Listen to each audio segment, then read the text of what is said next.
Alors, bonjour tout le monde. Moi, j'aimerais aujourd'hui ajouter ma voix à celle de la communauté des Îles-de-la-Madeleine, le maire et tous les intervenants socio-économiques qui, hier, sont sortis ensemble pour réclamer du gouvernement fédéral de Transport Canada qu'il dépose son plan pour assurer le maintien d'un service essentiel, c'est-à-dire le service de traversier vers les îles de la Madeleine.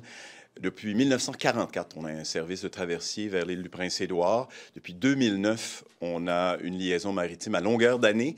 Depuis 2021, on a un nouveau bateau qui fait la navette. Et depuis 2023, il n'y a pas de navire de relève. Le navire actuel, le Madeleine 2, doit aller en cale sèche l'automne prochain. C'est obligatoire. C'est une question de sécurité.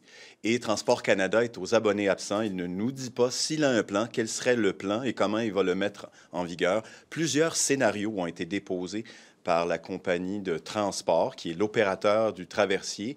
Tous les scénarios ont été rejetés ou carrément, CTMA n'a pas obtenu de réponse de la part de Transport Canada. Le temps presse. Plus le temps s'écoule, moins les options sont nombreuses et plus les coûts risquent d'augmenter. Alors, je dois dire que c'est une situation qui est actuellement extrêmement préoccupante, qui est inadmissible, inacceptable et qui est extrêmement aussi inquiétante parce que c'est l'autoroute des îles de la Madeleine vers le continent. Tout dépend du traversier, évidemment, tous les approvisionnements, le transport des marchandises et des personnes. Et à quelques mois de l'échéance, le gouvernement fédéral est aux abonnés absents. La communauté des îles de la Madeleine a donné 2 semaines, un ultimatum à Transport Canada pour déposer son plan. On s'attend à ce qu'il livre la marchandise et assure le maintien du service en continu pour la prochaine année. C'est urgent que le gouvernement fédéral se ressaisisse et nous dise là où il s'en va pour assurer les approvisionnements, mais c'est également une question de sécurité publique. Tout le plan des mesures d'urgence de la communauté maritime des îles de la Madeleine repose sur le fait qu'on ait à disposition un traversier pour ce qui est, par exemple, du déploiement de la Croix-Rouge pour des secours, Hydro-Québec et ainsi de suite. Et là, cet automne, on parle de 6 à 8 semaines d'interruption de service avec un pont aérien. Soyons sérieux. C'est le b.a.-ba de la responsabilité du ministère des Transports d'assurer ces services-là, comme les aéroports, comme l'autoroute 20, comme les ponts pour sortir de l'île de Montréal. C'est un service essentiel, puis on attend les réponses. Merci. Triste spectacle auquel on a assisté à Washington. Triste spectacle pour le Québec, avec notre premier ministre qui nous place en position de faiblesse. On l'a invité à ne pas arriver à Washington avec comme message principal d'offrir tout de suite de renégocier l'accord de libre-échange Canada, États-Unis, Mexique. Et c'est ce qu'il fait, alors que lui-même admet que le Canada n'est pas en position de force actuellement, parce que on a un premier ministre canadien qui est en sursis. Alors lui-même dit qu'on est en position, on n'est pas en position de force et il offre de renégocier l'accord de libre-échange. Plutôt que d'arriver avec des demandes du Québec, il commence à Washington par offrir des concessions importantes sur un plateau d'argent aux Américains. Il dit l'aéronautique, tiens, on est prêt à vous donner ça, l'accès aux minéraux critiques, la foresterie. Mais quelle est cette tactique de négociation que d'offrir des concessions d'entrée de jeu, d'ouvrir son jeu? Alors, il est comme un joueur de cartes, mais lui, ses cartes sont comme ça, à l'envers. Il dit, voici mon jeu. Incompréhensible. Ils font la file pour rencontrer des conseillers de Trump, qu'on a appris à connaître hier. Il a fallu savoir qui étaient ces gens-là. Et ils ressortent avec comme déclaration de l'administration américaine un gazouillis qui dit « Nous ne renonçons pas à ce que le Canada soit le 51e État américain. » Alors, c'est ça le résultat actuellement. Ah, et sans oublier le fait que notre premier ministre propose, toujours en étant à Washington, de surtaxer nos exportations. Que s'il y a des tarifs, ce qu'il va faire, c'est qu'il va rajouter des taxes à l'exportation de nos produits, alors que généralement, c'est l'inverse qu'il faut faire. Il faut chercher à alléger le fardeau des entreprises qui sont visées. Incompréhensible, vraiment. J'aurais aimé vous dire aujourd'hui qu'on est arrivé en position de force parce qu'on le dit depuis le début, on a tendu la main pour avoir une position d'équipe Québec, mais ce n'est pas ça du tout qu'on a eu. On a eu un premier ministre du Québec qui a affaibli notre position face à l'administration américaine. Donc, le fait qu'il soit entré à la Maison-Blanche alors que c'était pas du tout prévu, il y a des observateurs qui disent que c'est un tour de force. C'est loin de vous impressionner. Qu'il se soit rendu si près de M. Trump, au fond. C'est au résultat qu'on doit juger la pertinence ou non, puis si c'est bon ou non. Bien, fort bien, on est allé à la Maison-Blanche. On a rencontré des conseillers. Quel est le résultat jusqu'à maintenant? Un gazouillis dans lequel ce conseiller dit « Nous ne renonçons pas à ce que le Canada soit le 51e État américain. » C'est ça le résultat pour l'instant. Mais 8h08 le lendemain matin, ne pensiez pas qu'on allait avoir annulé l'imposition de tarifs au lendemain de cette rencontre-là? Est-ce que c'était ça que vous vous attendiez, du moins? Non, mais les règles de base, et je sais un peu de quoi je parle, dans ces rencontres-là, c'est que d'abord, elles doivent être préparées le plus longtemps possible à l'avance. Ce qu'on sait, c'est difficile d'avoir le fond des choses, mais ce qu'on sait, c'est que ça a été une invitation de dernière minute à la Maison-Blanche. Fort bien, on est allé à la Maison-Blanche, mais généralement, on cherche à s'entendre sur le message conjoint qui sera lancé après la réunion. Ça fait partie d'une préparation normale de ces réunions-là, de dire, bon, voici ce qu'on pourrait dire après, parce qu'on comprend que non, on peut peut-être pas faire toutes les annonces, puis non, on ne connaît pas tout le contenu de ce qui s'est dit. Mais c'est ça le résultat. Un gazouillis qui dit, on veut toujours que vous soyez le 51e État. Est-ce que vous auriez refusé de les rencontrer? Depuis le début, nous, on propose une stratégie différente. Équipe Québec, là, c'est ça. C'est de se parler, de partager l'expertise québécoise pour arriver en position de force. Alors déjà, c'est pas ça qui s'est passé. Je le réitère, le premier ministre a dit « Je vous tends la main ». C'est pas vrai qu'il y avait une main tendue. Plusieurs personnes, les oppositions, ont dit « On est prêt à dialoguer et à travailler avec vous ». Les syndicats, les travailleurs, puis il a dit non. Il est allé là tout seul. Ça se prépare, ces réunions-là. Il fallait... Premier ministre canadien. On parle ici, oui, c'est vrai. C'est vrai. Depuis le début, chaque premier ministre ailleurs dans les provinces est là aussi pour ses propres intérêts. Puis nous, on a dit que c'est important de veiller aux intérêts du Québec. Mais donc, la réunion, elle aurait dû être préparée en amont et on aurait dû s'entendre sur les messages. Donc oui, aller à la Maison-Blanche, ça fait partie des objectifs. On vous invite à la dernière minute. C'est pas prévu. Qu'est-ce que vous faites? Vous dites non, je ne vais pas parce qu'on ne l'a pas préparé en amont? Non, je vous l'ai mentionné. C'est bien d'aller à la Maison-Blanche. Mais il faut voir aussi qui on rencontre et il faut s'entendre déjà sur une stratégie, sur ce qu'il passe après. Mais il faut juger des résultats.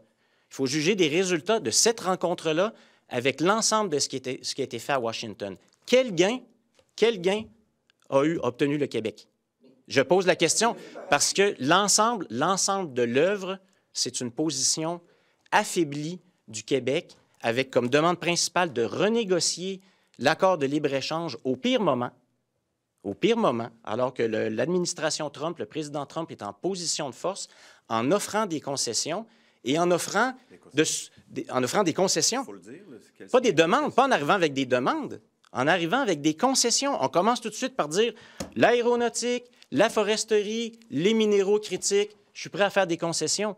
C'est ça le résultat. Notre premier ministre vient de Washington, puis c'est ça les résultats.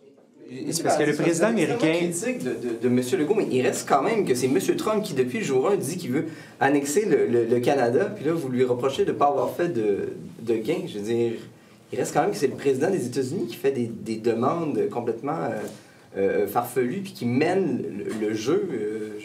Je comprends, la marge de Québec est quand même limitée dans la situation. Oui, mais ce qu'on dit depuis le début, il faut garder la tête froide, il faut garder notre calme, il faut réagir de manière nuancée. Et ça ne doit pas être que des messages. Ça doit arriver. Est-ce que vraiment notre premier ministre a été nuancé? Est-ce qu'il a gardé la tête froide? C'est le message qu'il a lancé. Il est allé aux États-Unis, à Washington, avec comme message « Vite, renégocions l'accord de libre-échange nord-américain ».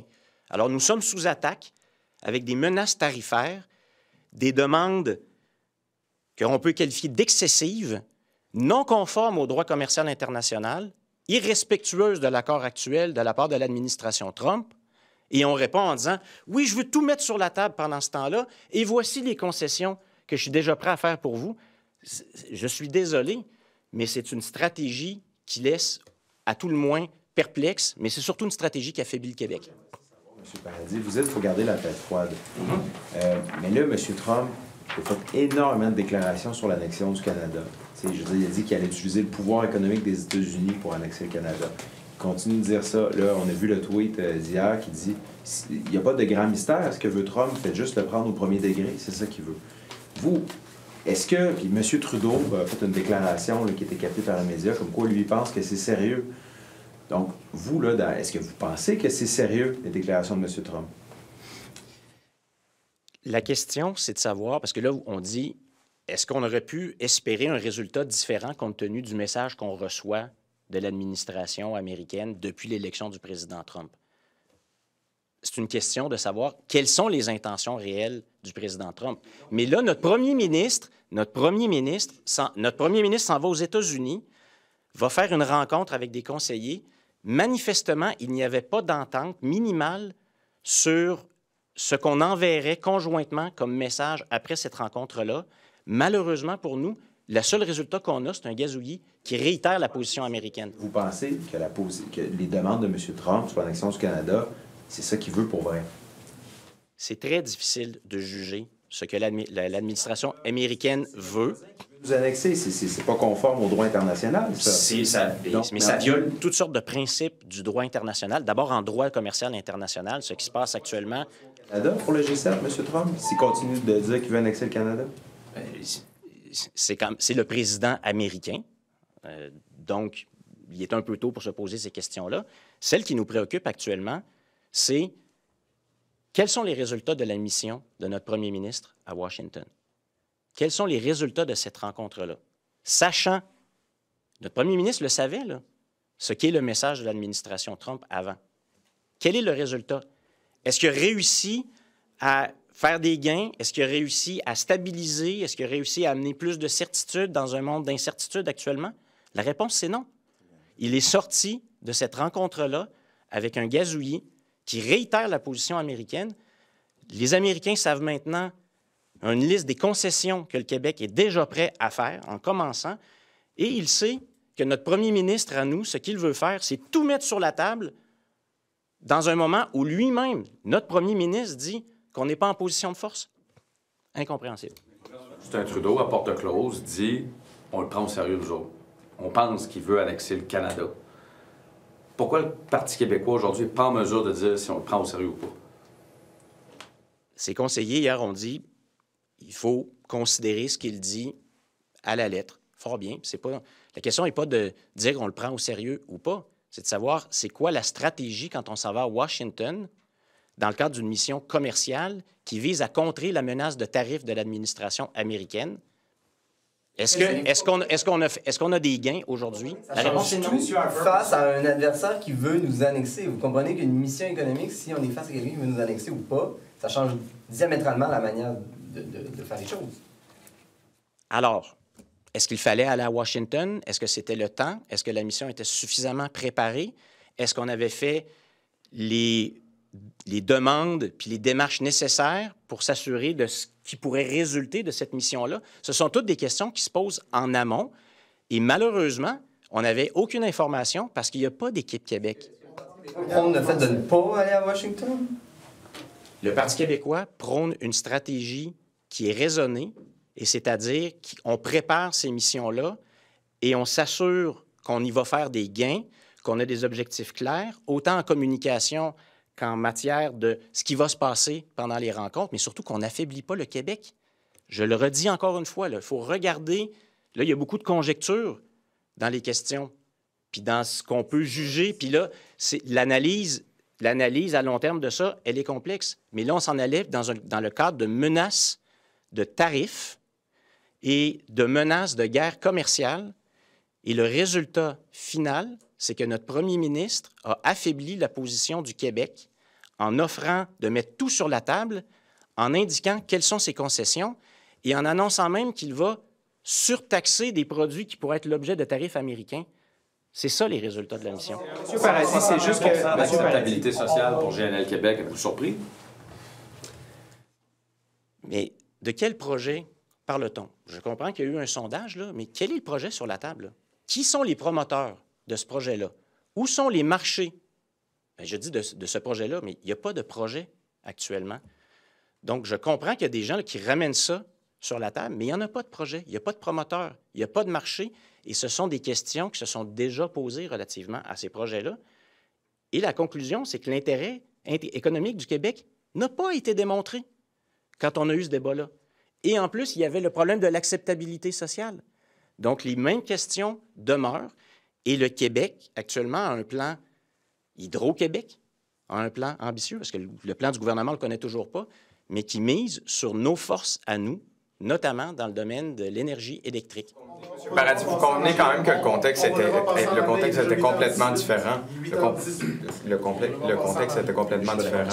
Juste pour finir, là, oui. Le contexte économique était complètement différent lorsqu'on a eu les débats sur Énergie Est et GNL Québec. Là, aujourd'hui, il y a un nouveau contexte. Est-ce que c'est... Le nouveau contexte, c'est qu'il y a des gens qui parlent de ça, mais je pose la question, où sont les promoteurs? Où est l'argent? Parce qu'un projet, généralement, quand il y a des perspectives, là, il y a des gens qui sont prêts à investir. Et c'était d'ailleurs le problème aussi à l'époque. Il n'y avait pas de montage financier qui était viable. Il n'y en a toujours pas. Donc oui, il y a des gens qui ramènent ça sur la place publique, peut-être pour des raisons politiques, mais il n'y a toujours aucun promoteur, il n'y a pas de projet, on ne sait toujours pas c'est quoi les débouchés, puis on ne sait toujours pas dans quelle mesure c'est dans l'intérêt économique du Québec. Ça n'a pas changé.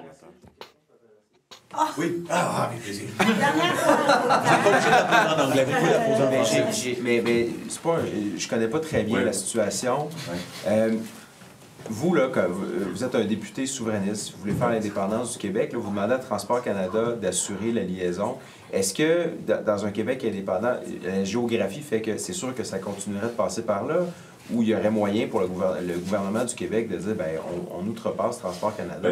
En fait, ce qu'on veut, c'est rapatrier tous les pouvoirs, y compris, évidemment, la responsabilité eu égard au transport, au transport intraprovincial et interprovincial. Ça, on peut, ou international, lorsqu'on deviendra un pays.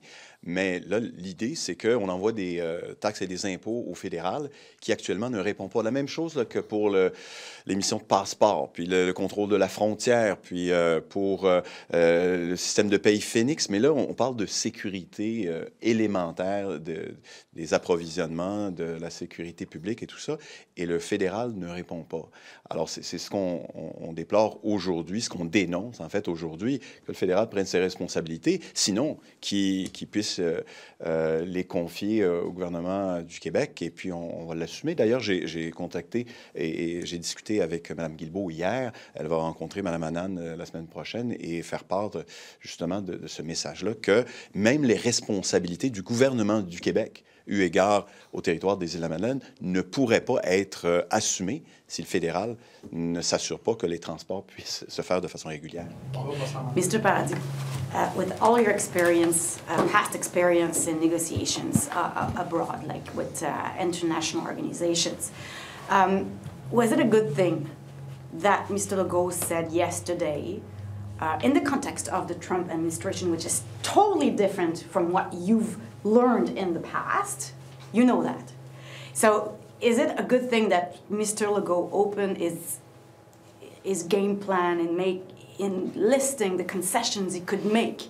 For example, strategic minerals, aerospace, forests, and even aluminum. No, it was a sad spectacle what we saw from our Prime Minister in Washington. Prime Minister. Oh, okay. Quebec is now weakened after this mission in Washington because Mr. Legault went to Washington and his main message was, we are ready to put anything on the table. We want to renegotiate the free trade agreement, which is the worst moment imaginable to renegotiate, according to Mr. Legault himself, because he said we are in a weakened position because we don't have a prime minister, a Canadian prime minister, that is firmly in his mandate. He offered right away, from the start, important concessions in strategic sectors, such as aeronautics, forestry, and aluminum. It's just flabbergasting. Okay, it's flabbergasting, but what's the consequence of having listed those sectors as sectors where he could make concessions? What are the consequences so of that Mr. when you Trump- are about to negotiate? Mr. Trump is a card player, right? So he's got his cards there. And Mr. Legault is facing Mr. Trump like this. See my cards? See, these are my cards. And I'm ready to put them all on the table right away. That's what he did. He started the negotiation by offering huge concessions. So go in Saguenay now and ask them if they are worried that Mr. Legault right away said, well, forestry and aluminum, we're ready, you know. We're ready to give concessions. That's just incredible. And moreover, he suggested that he might be taxing, in addition to the tariffs that might be imposed by the Trump administration. We are weakened after this mission in Washington. What are the gains? No gains. But the U.S. president is clearly a little unpredictable, and he has said repeatedly that he's not willing to budge on this necessarily. So what could they be doing more to negotiate? Is there even a possibility of negotiating with this U.S. president? Well, on the one hand, you have to consider what are the texts of the presidential documents, right? They're communications, what he says, but if you look at the text, there is an open space to negotiation, hopefully. That's on the one hand. But on the second hand, if you are facing an unpredictable counterpart, you have to keep a cool head. And keeping a cool head is not just a message, is really keeping a cool head. Did Mr. Legault keep a cool head in Washington? No. He came saying, in front of what we're facing, we're offering to put everything on the table, and that's just what he was not to do. But what does keeping a cool head actually mean? I'm sorry? What does it actually mean to keep a cool head? What exactly does that To come with a clear strategy, not to offer to negotiate everything, to put everything on the table, whereas there is no obligation. The agreement now says that there is a revision. The agreement is for 16 years, with a revision after 6 years. That's what the agreement says. So why do you offer to negotiate right away when your counterpart is at the peak of his force? And according to your own assessment, to Mr. Legault's own assessment, we are a position of weakness because we have a prime minister that has resigned, and the Liberal Party is in a race to find its next leader. So why do you come saying we want to negotiate in this context where we feel we are not in a position of strength, and we feel you are in a position of strength? And why do you start by opening your cards and saying, I'm ready to already offer huge concessions in very important sectors? That's what you should not do if you are keeping a cool head.